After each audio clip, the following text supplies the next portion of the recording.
Пьеса о любви и еще раз о любви. Так характеризует романтиков сам режиссер-постановщик Марат Амираев. Комедийный абсурд Эдмона Растана в качестве заключительной премьеры в Русском театре имени Айтматова выбран не случайно. Под занавес сезона захотелось порадовать зрителя чем-то светлым. История двух молодых людей, начитавшихся романтических книг и мечтающих об участи Ромео и Джульетты, подходит как нельзя кстати. Родители разыгрывают вековую вражду, нанимают актеров и инсценируют похищение девушки, что дает ее возлюбленному возможность сыграть в героя. Сумасбродство, тонкая ирония, блеск и изящество – все это в течение 3 дней – 27, 28 и 29 июня. На закрытие сезона в предстоящее воскресенье зрителей ждет помимо самого спектакля концертная программа. Абсурдно то, что мы порой настолько верим своим иллюзиям, что им отдаем предпочтение, нежели действительности.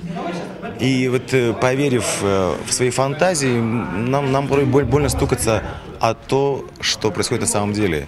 И в этом есть абсурд. Также 29 июня, воскресенье, зрителей ждет Кыргызский драматический театр. К закрытию сезона там подготовили поэтическую фантазию к 150-летию выдающегося поэта Токтогула Сатылганова. Как мы воспринимаем Токтогула? Понимаете? Вот сейчас нынешнее поколение. Мы же не видели Токтогула, но мы, значит, учились, мы, значит, знаем его произведения.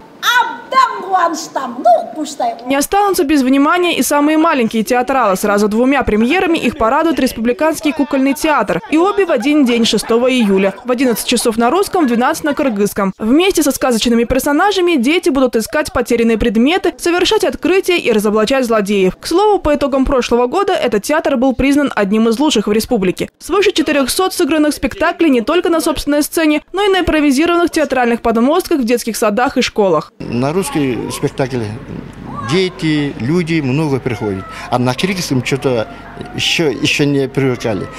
Последний в этом году, чем прошлый, в этом году очень хорошо. Уже детей много уже ходит. Уже все.